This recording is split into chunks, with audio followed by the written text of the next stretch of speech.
It's Encounter on the Voice of America.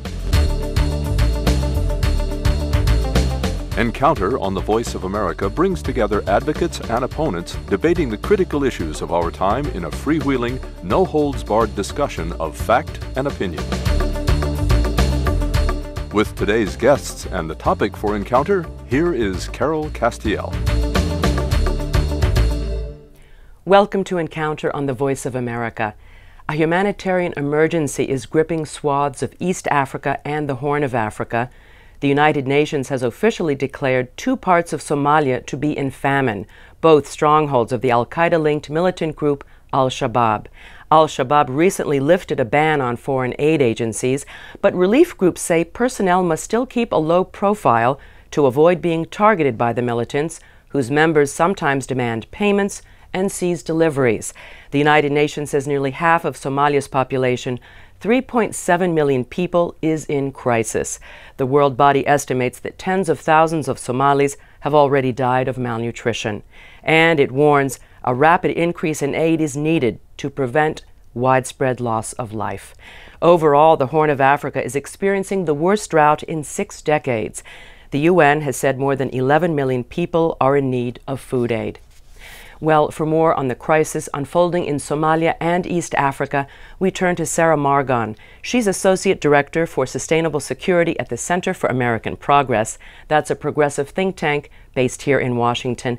And Jeremy Konyndyk. He's co-director of Policy and Advocacy at Mercy Corps. That's a nonprofit organization dedicated to alleviating poverty and suffering around the world. And both panelists join me here at the VOA Broadcast Center in Washington. Welcome to you both. Thank you. Thank you. Jeremy, I'd like to begin with you because you have people on the ground in East Africa and the Horn of Africa. What is your overall assessment of the gravity and the scope of this humanitarian disaster? Well, this is really unlike anything we've seen in quite some time. So Mercy Corps has people working in northern and central Somalia. We have people working in Kenya and in eastern Ethiopia, so the regions that are most affected by this drought. And the numbers that are coming out from regional experts in terms of the climatic conditions, in terms of the humanitarian impact, are some of the worst we've seen in a very long time. The severity of the drought is the worst in 60 years. The severity of the humanitarian impact, you'd have to go back to some of the famines that a lot of Americans are probably familiar with from the past 20 years, maybe the famine in Ethiopia in the mid-'80s and the crisis in Somalia in the early 90s, to find something that would be comparable in severity to what we're seeing now in the Horn. Do you think that international aid agencies and governments saw this coming, the drought and the subsequent famine? We certainly saw it coming, and I think that as bad as it is, if not for some of the preparedness, it would probably be worse than what we're seeing now. There is a very advanced system now that the humanitarian community uses for looking at a variety of factors that can contribute to severe humanitarian incidents. Weather factors, market price factors, other humanitarian impact factors, and we look at a broad swath of those to determine what the risks are. So last fall, there are 2 major rainy seasons in East Africa, one in the fall and one in the spring. The one last fall largely failed across the region, so we knew at that point that there would be problems in the spring and in the summer. What we didn't know was how bad then the subsequent rainy season this past spring would be, and so starting from the beginning of this year, we were really watching very closely the humanitarian impact, trying to gear up where possible, and developing projections to figure out how severe different contingencies would be in terms of the rainfall in the spring. What ultimately happened was that the spring rainfall also largely failed, so that East Africa had 2 subsequent failed rainy seasons, and that has brought us to the position that we're in.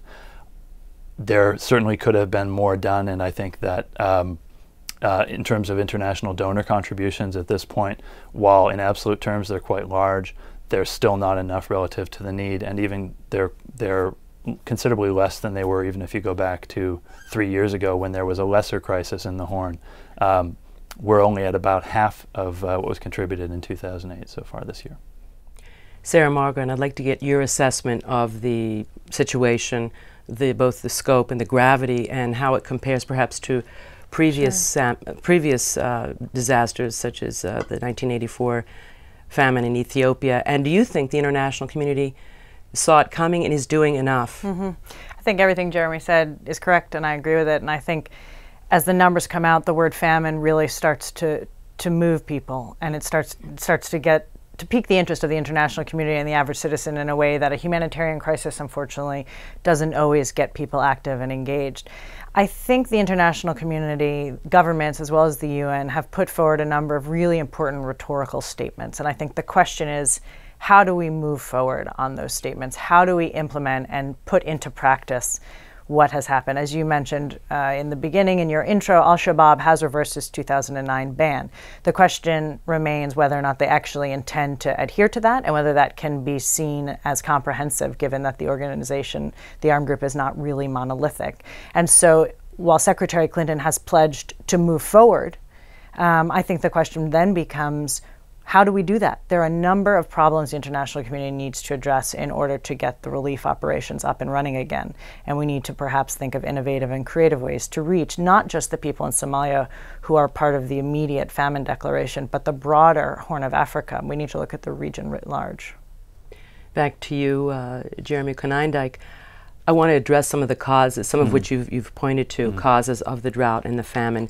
How much do you think this humanitarian disaster is a result of environmental climatic factors such as the drought, and to what extent has it been exacerbated by man-made or political factors such as the conflict in Somalia, AlShabaab's reluctance to collaborate, and in fact its absolute resistance earlier?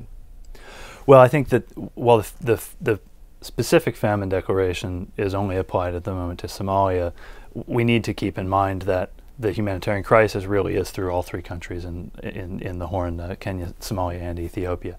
And so political factors in Somalia make things more difficult, but the largest driver of this really are the climatic factors. It's having two failed rainy seasons in a part of the world where people are heavily dependent on rain-fed agriculture and animal herding for their livelihoods. So across all of these regions, the principal livelihood of most of the population is nomadic herding or small-scale agriculture. And when they don't get water, they can't do either.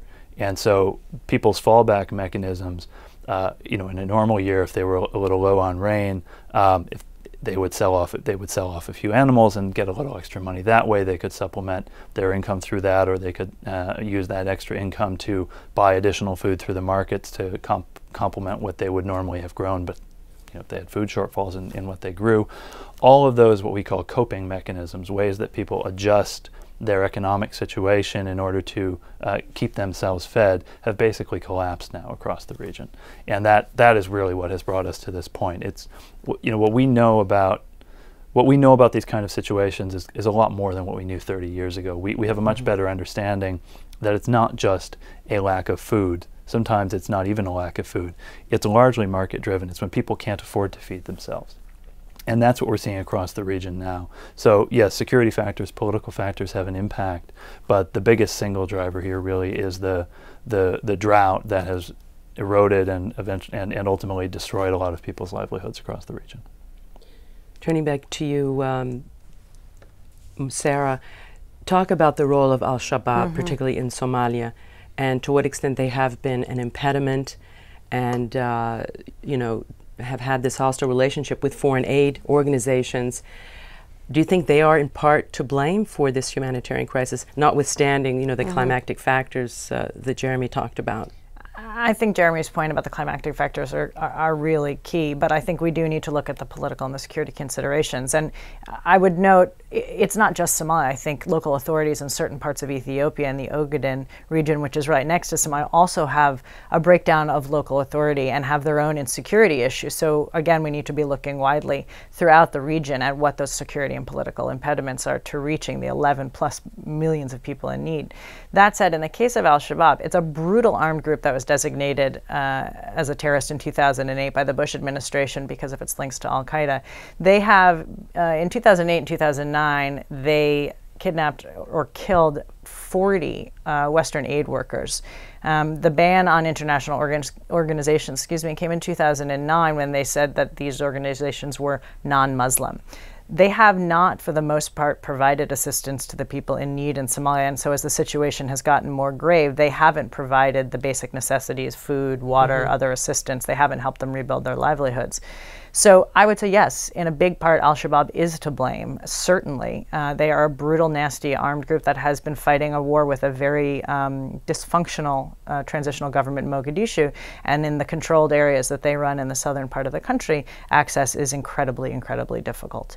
That said, after the terrorist designation in 2008, the United States put in place a number of legal restrictions that made it impossible for U.S.-funded aid groups that have worked in the region for many, many years and are very well known to local authorities and practice impartial, simple humanitarian assistance, were no longer able to engage without being under illegal circumstances. And so I think this caused a real difficult, and put the organizations in a really difficult place. And what we're looking at now is, yes, Al-Shabaab is very much part of the problem, but we have to look at what can be done to ease those restrictions going forward so that the relief groups that want to get back in and do the work and restart their programming to provide assistance can do so. You're listening to Encounter on the Voice of America. My guest is Sarah Margon. She's Associate Director for Sustainable Security at the Center for American Progress. That's a think tank based here in Washington. And Jeremy Konyndyk. He's Co-Director of Policy and Advocacy at Mercy Corps. That's a nonprofit organization dedicated to alleviating poverty and suffering around the world. And we're talking about the devastating drought and famine afflicting East Africa and the Horn of Africa. And as always, we love to hear from our listeners and viewers. Please send us an email with your feedback to encounter@voanews.com. Well, back to you, Jeremy Konyndyk. Let's take a look at the coordination of aid, the amounts of aid that are coming in. Recently, UN Secretary General Ban Ki-moon says that they've raised only about a half of the $1.6 billion needed for the regional relief efforts in East Africa. I mean, what do you think are the main impediments for either raising awareness and actually raising the funds from the international community to address this crisis? Well, I think that the first impediment right now is awareness. If you look at what's happening in the media within Europe, where a lot of major donors are found, the European media is giving this a lot of coverage. The American media so far has not given nearly as much coverage. It's been focused much more on American domestic political issues. And so I think that, you know, typically what we see in terms of the behavior of the U.S. government, the U.S. government will step up its contributions, in part linked to how much public interest there is, and I don't mean to in any way disparage the U.S. contributions so far to much of the region. I think there have been some real signs that the U.S. government is taking this very seriously. However, to get really large-scale contributions commensurate with the scope of this, I think we really need to engage the American people more in signaling not just to the administration but also to the Congress that this is really serious, and they want attention to be paid, and they want the U.S. to really get in the game in a big way. It's difficult right now because of the budget environment in the U.S., and I think it's really notable that in the year that we have the worst drought that we've seen in this part of the world in 60 years, there is also some debate about whether the U.S. food aid budget globally should be cut by a third. That would be disastrous. And so it's really important that that Americans signal to their government that that sort of thing is not really acceptable, and that, you know, we're struggling, many people are struggling in the U.S. right now. There are a lot of difficult things going on in the U.S. right now. But when you listen to some of the stories that are coming out of East Africa right now, stories of Somali women walking for 20 or 30 days, starting out with 5 children and only having 3 left alive by the time they reach the Kenyan border, these are just things that are unimaginable, I think, they're not, it's something you could not imagine in this country. It's something you could not imagine happening. And it's the sort of thing that just shocks the conscience, and I think that we as a country really need to step up. Sarah Margon, Jeremy brings up some very interesting points about the impediments to raising awareness and the funds needed to really address this crisis, saying that the United States is a key player, that perhaps our media environment isn't paying enough attention. We have political issues, the debt crisis here in this country. To what extent do you think this is, an important factor in, or an impediment rather, in raising the sufficient awareness around the world and money? I think it's a huge impediment. I mean, I think we're watching members of Congress debate back and forth, or at least we hear that they are debating back and forth internally about whether or not we're able to address our debt problem. And I think if, that's what we are consumed with right now. The U.S. has historically been a leader of humanitarian assistance in this region. And so while on the one hand, I certainly hope to see America continue to lead in this area, it's also time for other donors to step up to the plate. It's also time for the private sector to consider how they can get engaged. I know there's a lot of health concerns in the region. I'd like to see some of the pharmaceutical companies start to step up with their contributions. I keep waiting for the administration to put out a number to text for Americans to donate $10. They did this during the Haitian crisis. They've done this in the past, and it's been incredibly powerful to getting Americans to donate $1 or $5. So there's a lot of different and creative ways that money can be raised. I think the Secretary, Ambassador Rice up in New York, and with Administrator Shah's trip there, they have started to move the wheels on raising the profile. I think the other piece is images coming out, and I'm a mother of a 2-year-old. The moment I see a starving 2-year-old in any of the online newspapers that I read, it goes right to my heart. I know there's millions of other Americans that are out there that would feel the same way. Yeah, I think that's a really key point, and I give the administration a lot of credit for some of their efforts so far to try and raise the profile of this challenge, and several high-profile trips out to the region. It's getting a lot of attention in terms of the State Department and USAID at a very high level. I think that we also face kind of a structural challenge with this kind of crisis, that it's not as sort of media friendly, if you will, as something like the Haiti earthquake or the Japan tsunami is. Those are things where there are really striking images that come out and create and elicit a lot of emotion and a lot of generosity. And I think that what we've seen even in the past few days is, I think the situation in the U.S. is now beginning to build towards that. But this is more of a slow build type of reaction and response, as opposed to a very quick onset type of response that you see after a major natural disaster. And what's really important to remember is that with a natural disaster like Haiti or Japan, while those are horrible, most of the damage, most of the death occurs, in that few minutes that the disaster takes place, and then you're immediately into a recovery phase. What we have with this, most of the people who are going to die have not yet died. And there is a chance. I mean, we know a lot more now than we knew 30 years ago about how to save them, and we can apply that, but we need the resources. And if we don't have that, we won't be able to prevent a lot of preventable death. And I would just add that it's not just about resources, because we could throw all the money in the world at it, and unless we figure out ways to get the relief organizations into that country, to work with the local organizations to have access, unimpeded access to the people they need in all parts of the region, not, again, just in the 2 parts that have been officially declared a famine, we're not going to be able to have the impact we need to have. Indeed. Well, I wanted to pick up on something you said, Sarah, about other countries stepping up to the plate. For example, Jeremy, what about oil-rich Arab and African states? Are we seeing any efforts coming out of these countries? The African Union, or what are they saying about the crisis, and what are they asking? I think a lot of donors have been caught a little bit. Some of the non-traditional donors that you've referenced have been caught a little bit off guard by this. I think that we will see more contributions, particularly from the Gulf. There are a lot of trade links between East Africa and the Gulf. They have a strong interest, not just, obviously a strong humanitarian interest, but they also have a strong business interest in ensuring that that their supply lines of, for example, a lot of livestock that are consumed in the Gulf are imported from East Africa. When livestock markets are collapsing in East Africa, that's a real problem for them. So they have a strong incentive, and both humanitarian and economic, to respond to this. And I think that we have seen in the last 5 years, particularly Gulf states, who have been getting much more engaged in humanitarian response and development, and Mercy Corps has worked particularly with Qatar and UAE to build relationships with those donors, and we've been seeing a real, I think, evolution in their in their response capacity and their engagement over the past few years. And so I think that there is some hope for there are some reasons for encouragement on that front.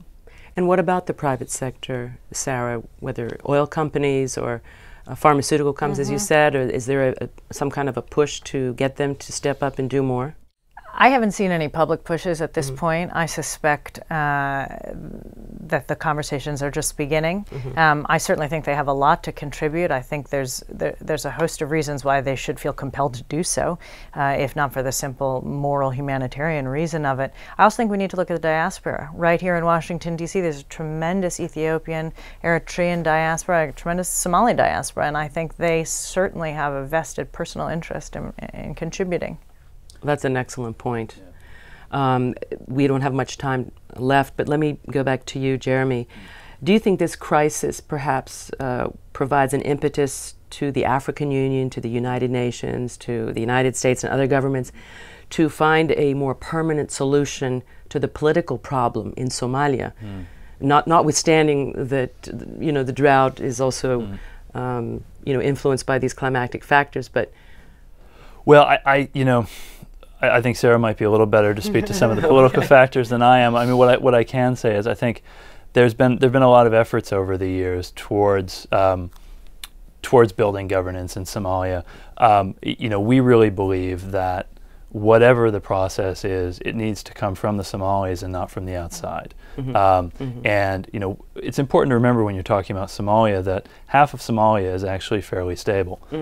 Across the north, there's Somaliland and Puntland, which are self-governing and have, you know, are not free of challenges and have been affected by this drought.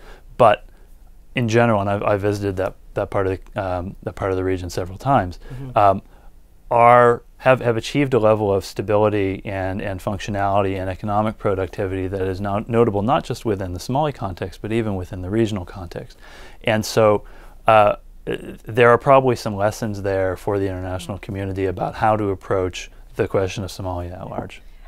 I would say Sarah. yes, absolutely. I think what we saw in the Bush administration was a very myopic, kinetic counterterrorism policy with, unfortunately, little towards building a functional, legitimate government.